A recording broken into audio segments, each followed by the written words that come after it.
Okay, so this is our first episode of Anatomy and Physiology, and we'll be working on about the information in Chapter 1. So, an introduction to the studying of the human body, and humans are vertebrate organisms, and this includes animals that have basically a backbone.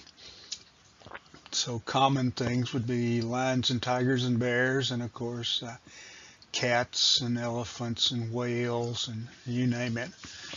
We all belong to that group, but this vertebrate group also includes the snakes and lizards and dinosaurs and birds and things like that. Fish, of course, are also vertebrates. So we're characterized by a segmented vertebral chain, and we'll see more about that in a later chapter. So we're all on the same common path in evolution. Another important concept in anatomy and physiology and biology in general is homeostasis. So throughout the course we'll be seeing different examples of homeostasis, but basically that's the ability of the body to regulate itself. Now homeostasis literally means staying the same. And we don't stay exactly the same, so our temperature is not always exactly the same number, but it's within a range. So another word we often use for that is dynamic equilibrium. So anatomy is probably the oldest medical science, and it started in about 1600 BC or BCE, before the Common Era, and this describes the structures of the body. Now there are lots of good tales we could tell about old anatomists. They had to go sometimes steal bodies out of the graveyard in order to dissect them, and it was illegal. So we owe a lot to these folks for the basic knowledge of the body. Physiology is the study of the function of the body. So that's got a lot to do with homeostasis, how things work. And anatomy is how things are put together. As far as anatomy, we have gross anatomy, which is mostly what we'll be looking at in this course. So we're looking at large structures, visible structures, usually not requiring a microscope. We'll look at a lot of surface anatomy, the exterior features. We'll look at regional anatomy. We'll look at systemic anatomy, where we study the organ systems. There are other things here. Microscopic anatomy, obviously you need a microscope to study that, so we will do some of that. We'll look at some of the structures like muscle cells and other types of cells that are important to the study of anatomy and physiology. Physiology, as I said, is the process of how the body works.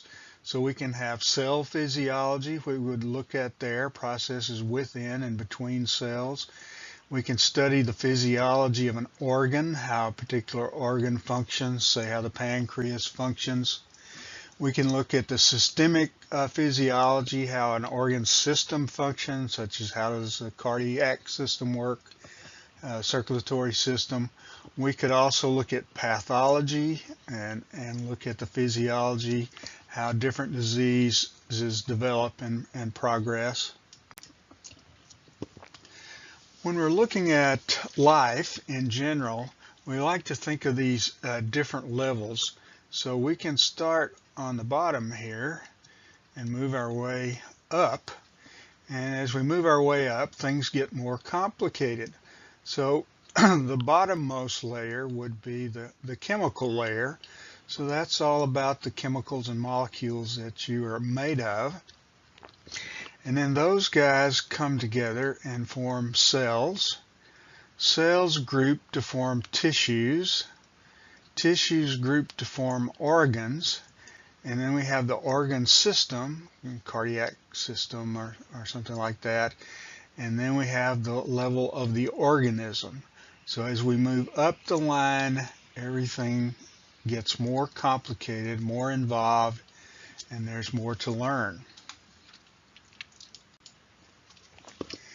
So we can picture this if we look at this diagram. So here is cellular, the molecular level. So that's just representing some atoms strung together here. Then we have the chemical level, where we form these structures. So we have protein molecules that form filaments and structures. This would be in a muscle cell. And then here's the cell layer. So here we have a cardiac muscle, a heart muscle. Then the cardiac tissue level is all of these tissues put together. And then we have the organ layer, where all the tissues in the heart get together to comprise the heart. There's more than just muscle tissue here, nervous tissue, for example, and other tissues. And then we have the system. So here's the cardiovascular system, and we can see the various blood vessels in here. Blue denotes veins, red denotes arteries, blue denotes deoxygenated blood, and red denotes oxygenated blood. So this is there are blood vessels literally everywhere, so this just shows a small number of them. And then finally we have the entire lady here for the organism level. So a quick look at the organ systems, the major ones. We have the first, the integumentary system. So that is your skin, your hair, your sweat glands, your nails, and these serve to provide the outer covering, protect you, help control your heat balance, and a variety of things like that. So that's what the integumentary system is important for. The skeletal system, that's the bones, the cartilages, the ligaments, the bone marrow, all the structures in there. So we can see the different parts of the major parts of the skeleton on this diagram. The muscular system, so that's all the muscles in the body. The skeletal muscle is really what we're showing here. So we have that and its associated tendon. And of course that provides movement, it provides support, it generates heat to help maintain body temperature. So it's very important in the homeostasis of body temperature. And you can see there are muscles all over the place. There are about 600 and some odd different muscles in your body. So here's the nervous system. We'll always see that in yellow in our anatomical diagrams. So these are some of the major nerves. Obviously there's a lot more to do here, but these are some of the major nerves in the body. So we have the brain, the spinal cord, all that's in blue, and then we have the peripheral nerves, those nerves outside the brain and the spinal cord. We have sense organs here. We have to coordinate activities. We have to stimulate muscles to contract. So a lot of things for this system to do. Endocrine, those are your glands. You can see some of the glands here. This is the thymus gland. It's important to your immune system. Here's the thyroid gland, important to metabolism and a variety of things. The pancreas here. Here we have the gonads. So in the case of the lady, they're going to be ovaries, and in the men, they're going to be testes. Cardiovascular system that we've seen before, so it's the blood and all the vessels and the cells, and it's important to distribute material through the body, pick up oxygen at the lungs, deliver it to the tissues, pick up carbon dioxide from the tissues, take it back to the lungs, move nutrients around the body, carry hormones, all kinds of things here. The lymphatic system, most people don't know much about this. It's sort of another circulatory system you have, and you can see it has some organs. So for example, the thymus here is part of that, and you can see lymph nodes, and then these are lymphatic vessels here, different sizes of those. The spleen, that's also part of the lymphatic system. The tonsils, not showing the tonsils here, but those are part of the lymphatic system. So this is one major function here, is to help you fight off disease. And then we have the respiratory system, so the lungs and the tubes associated with it pick up oxygen, get rid of carbon dioxide is going to be our main function here. So you can see the trachea and the primary bronchi, and you can see the sinuses up in the head here. So a number of structures there.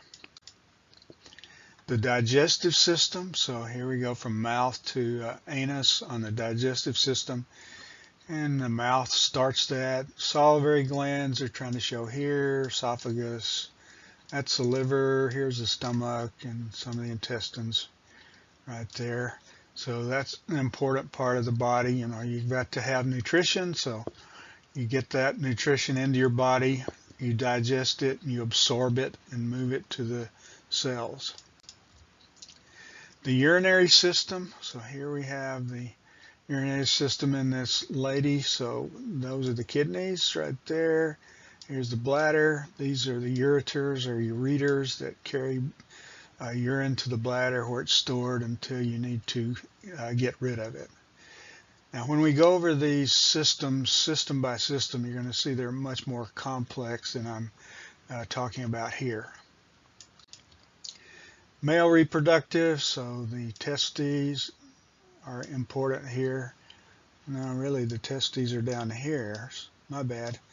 The testes used to be up in the body, but they descend if things are working properly and get into the scrotum, the sac that holds them. Female reproductive system, so now we're talking about the ovaries, the vagina, and other types of structures for reproduction. Also the mammary glands are important there to nurse the young. So let's look at homeostasis in a little more detail. So when we have all the body systems working together to maintain an internal, stable internal environment, then we have homeostasis. So we respond to changes, and then we try to restore the body functions to normal. So if the body temperature increases, we'll sweat. If the body temperature decreases, we may shiver. We try to maintain proper fluid balance, and all kinds of other things are involved in homeostasis. So we have different types of regulation here. We have auto-regulation or intrinsic regulation. So in this case, a cell, a tissue, or an organ makes some kind of response to a change. And then we have extrinsic regulation, and this is a response controlled by the nervous and the endocrine systems. So somewhere outside of the particular structure, we have the response governed. When we do homeostasis, we want to think of 3 different areas that are involved in this process. So first of all, we have to have a receptor to receive the stimulus. Okay, so that could be a temperature receptor in the body, or it could be a pain receptor or some type of receptors. We'll look at that in more detail later.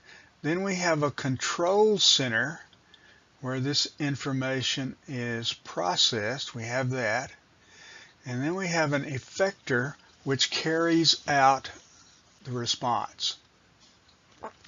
So we have all of these processes involved here in maintaining homeostasis. An example of a system to maintain homeostasis might be the thermostat in your home. So the control center is the thermostat. But then we have a receptor, which is the thermometer. So there's a little thermometer in here. It's a special kind of bimetallic strip that bends in response to temperature changes. Now for this process, you need a set point. So you set that, okay? You tell it where you want the temperature to be along this dial. Now, then the receptor, in this case the thermometer, will respond to changes. So we have, let's say we have some change in the temperature. Maybe it goes down too much or goes up too much. The thermometer will sense that, and then it will take an action if necessary. So let's say you have it set at a certain temperature and it gets too warm. Well, in that case, the thermostat will turn on the effector. The effector is the air conditioner. So it'll put out cool air until the temperature goes down enough, and the thermometer will tell the control center, hey, we're okay, and then we'll turn off the air conditioner. Okay, so that's what we're looking at in the control here. This process is normally governed by what we call negative feedback. So what happens here is the response of the effector negates the stimulus. In other words, we turn off the system, and the body is brought back into homeostasis as a result of that. So the normal range is achieved.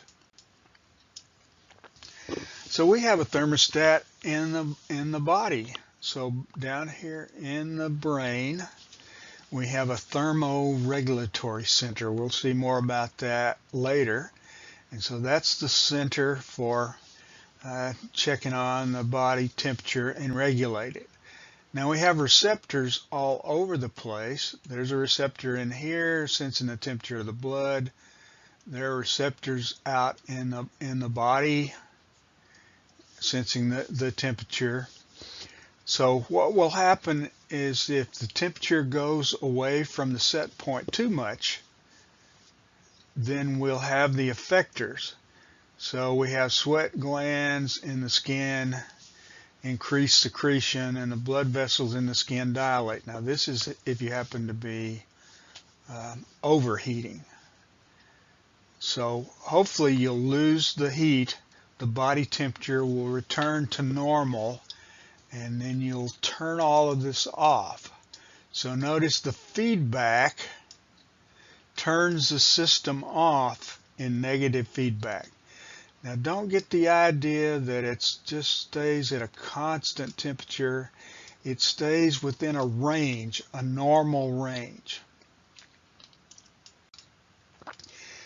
Now sometimes we have positive feedback, but it's really not overly common in the body. In this case, the response of the effector increases the change of the stimulus. So an example of this would be blood clotting. So what happens in blood clotting is you do all of these things to stop the blood flow, and all of these processes take place, and finally you get a clot. So that stops the system. So it's a positive feedback. We have a little loop there, continues on. Labor is another example. You know, labor starts out slowly with small contractions rather far apart, and then the contractions get stronger, they get closer together, and then eventually, bam, the child is born. So that's an example of positive feedback. And I also like to think of an imaginary snowball rolling down a hill. So maybe it's very small, and then as it rolls down the hill, it picks up more snow, and it gets bigger and bigger, and then finally it stops when it comes to rest. That's kind of how positive feedback will work. So blood clotting and birth are two good examples of positive feedback. Most things that happen in the body are due to negative feedback. So here's a blood clotting scenario. So we've got a damage here to the blood vessel. Chemicals are released, platelets come in, more chemicals are released, and finally at the end we get a clot, and that's the end. So that is stopped, and this is a positive feedback loop as it accelerates and reaches an end point. So homeostasis is a state of equilibrium. We like to call it dynamic equilibrium, and your body is continuously making small changes in order to keep homeostasis. It's a dynamic equilibrium, so it's always changing. Now, the failure of homeostasis will eventually result in death. If you can't maintain all these body parameters, blood pressure, body temperature, level of sugar in the blood, all those kinds of things, if you can't maintain those, then you will die. So this table, which you can look at in your book, gives you a good example of the homeostatic processes, or at least some of them. And so you've got the parameter, you've got what organs are involved, and then you have the functions here. So you can see that here's blood pressure, the cardiovascular, nervous, and endocrine systems. And we adjust the blood vessel diameter, the heart rate, the force of the heartbeat, and things like that to change blood pressure. Okay, let's look at some of our anatomy. Our superficial anatomy first. So this is locating structures on or near the body surface. And we do this with anatomical landmarks, so there's some things we need to know about this. Anatomical position is the first. So if you were to stand up, have your hands at your side, and put the palms forward, you would be in anatomical position. So that's the map we use to talk about the body. Okay, a couple of other words. If you're supine, then you're lying down with your face up. So you're lying down on your back. If you're prone, you're lying down, but your face is against the floor. So anatomical position, being supine, and being prone are three important terms. So the anatomical landmarks are structures that you can actually say feel, you can palpate is the fancy word. Anatomical regions, we can look at this a couple of ways. We can put them into quadrants, or we can put them into regions. So we'll take a look at that on the next slide.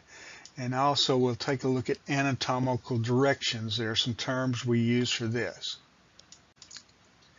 So here's our guy, and he's in anatomical position. We can't see his hands, but they're face forward. An anterior view, and I'm not going to go over all these terms because you can do that in the lab. But notice some of these terms. Nasal refers to the nose, otic to the ear, buccal or buccal to the cheek. The trunk, here we have brachium, or means arm, brachial or brachium.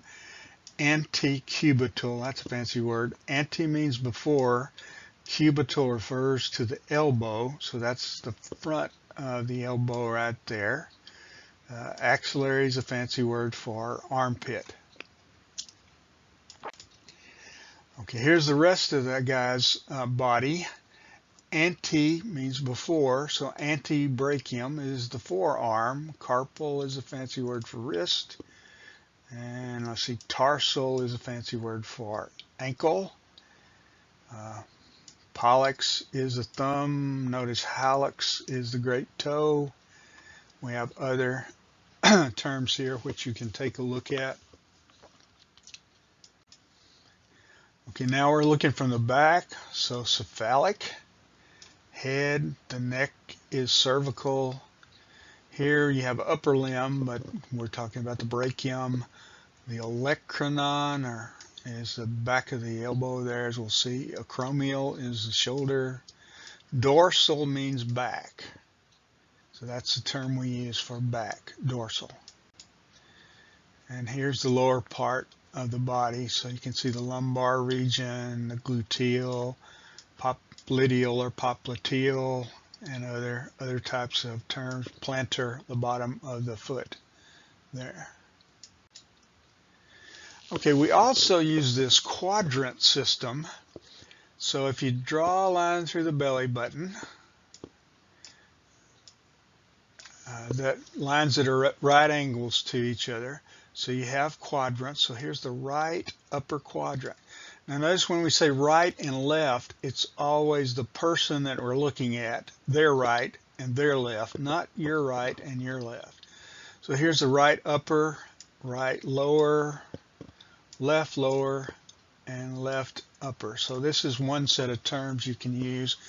Now these are important if you're, say, a nurse trying to communicate with a doctor, and you're going to say there's a pain in the left upper quadrant or the LUQ, then that's going to mean something to both of you as to where the pains are. And then you have to kind of think of, well, what's in here? So there's part of the stomach, the spleen's up here, that kind of thing.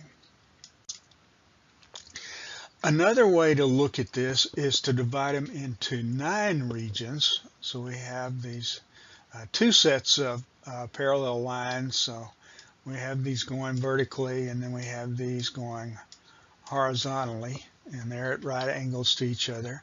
So in the middle we have epigastric, umbilical. That's easy to remember because that's where your belly button is.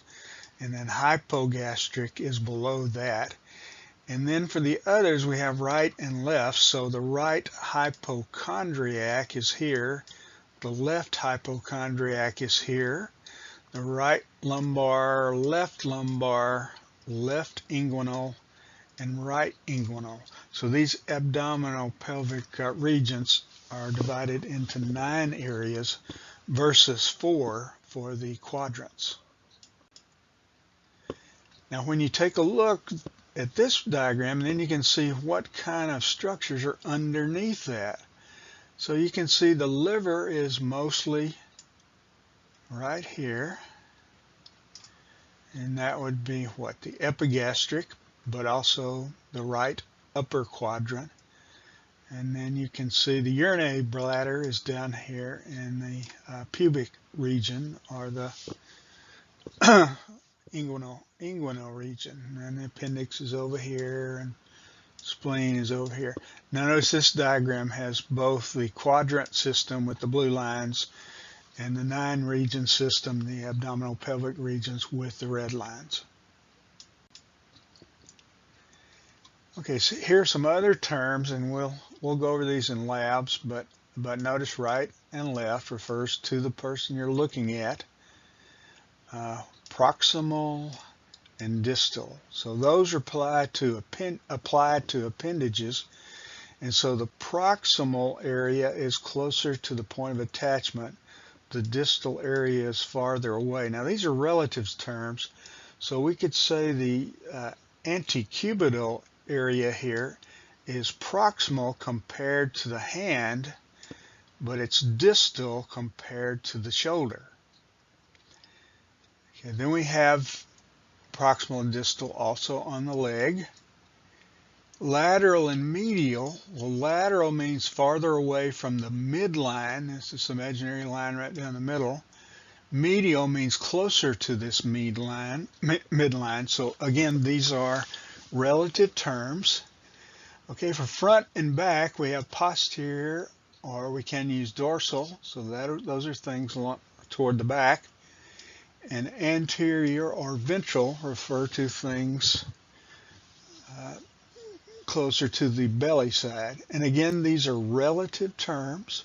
Okay, so up and down, not really up and down, but toward the head, we can use cranial or cephalic, or we can also use superior and inferior. So the foot is inferior to the head. Another term we use is caudal, and that's referring to the tail area, the coccyx. So the hips are caudal to the waist. That means they're closer to the coccyx, which is back here, your little tailbone.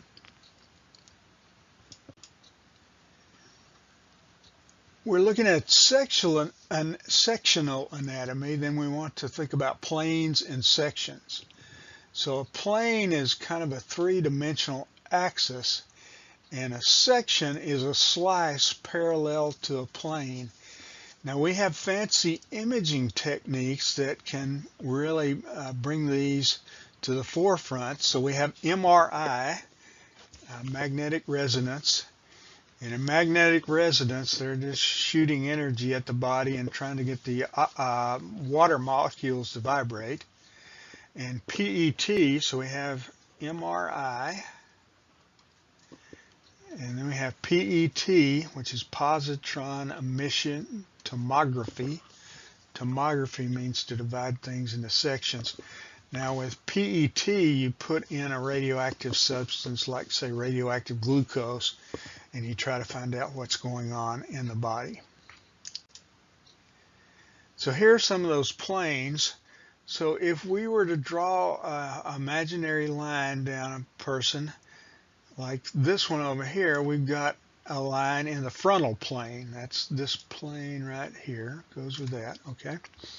So we can do this in different ways, and we kind of see different structures.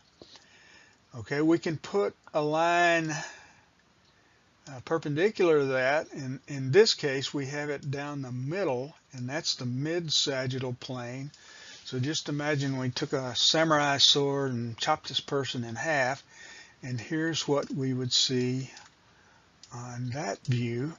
Now you can make slices other ways. Those would be parasagittal, as it points out, and they're not down the midline.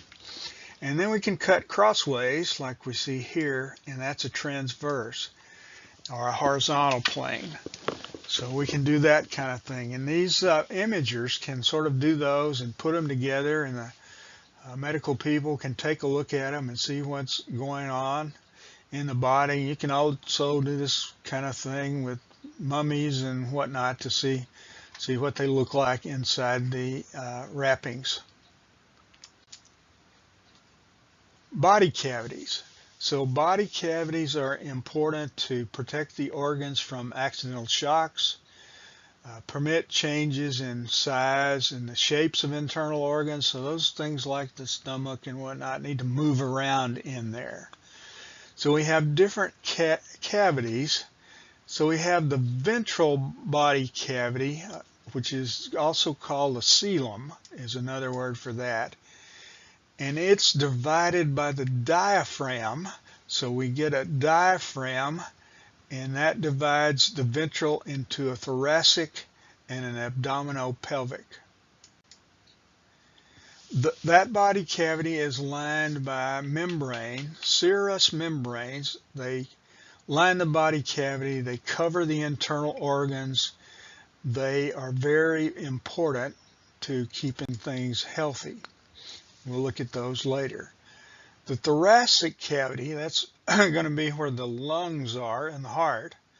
So the lungs are in the right and left pleural cavities. And then there's some tissue in between them called the mediastinum. So in there you have your esophagus and your trachea, and your heart's kind of stuck in there, and other things are stuck into that tissue. So this mediastinum divides the thoracic cavity into left and right pleural. Pleural means lung. Okay, so here we're looking at this guy from the side. So we've got a certain type of section that we're looking at, and we can see where we have the division. So the diaphragm is right here. Now the diaphragm is just a muscle that breathes for you. So here we have the thoracic cavity, the pleural cavity. We just see one of the pleural cavities here, which we can see the right one. Remember, there's a left one. And then the pericardial cavity is where there's a heart. Okay, then down here in the abdominal pelvic cavity, we can use some terms here. So we can divide this in the abdominal cavity, where most of the guts are, and then the pelvic cavity, which has the bladder and other things like associated with it. So abdominopelvic. But all of this is the ventral cavity.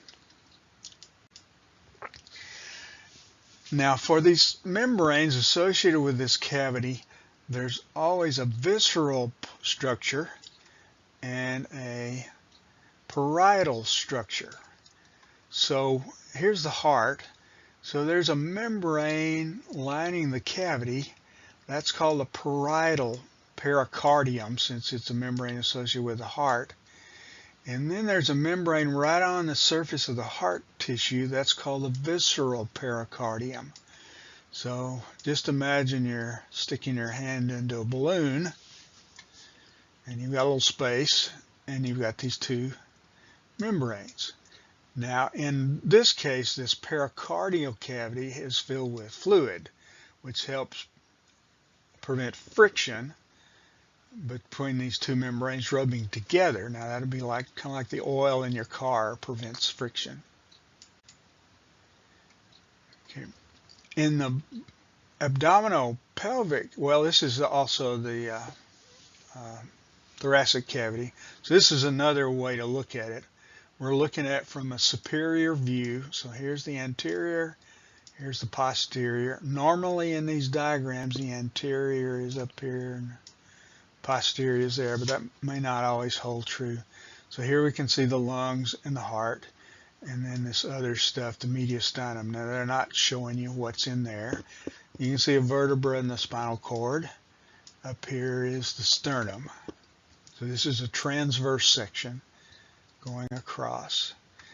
Okay, let's look at the abdominal pelvic cavity. And we have another term we use here. The peritoneal cavity is kind of a chamber within the abdominal pelvic cavity. And here we have parietal and visceral membranes. Now the parietal peritoneum we use here lines the body wall, and the visceral peritoneum covers the organs. So we'll look at that information in lab quite a bit, and so you can become more familiar with it. So that's all for the first lecture.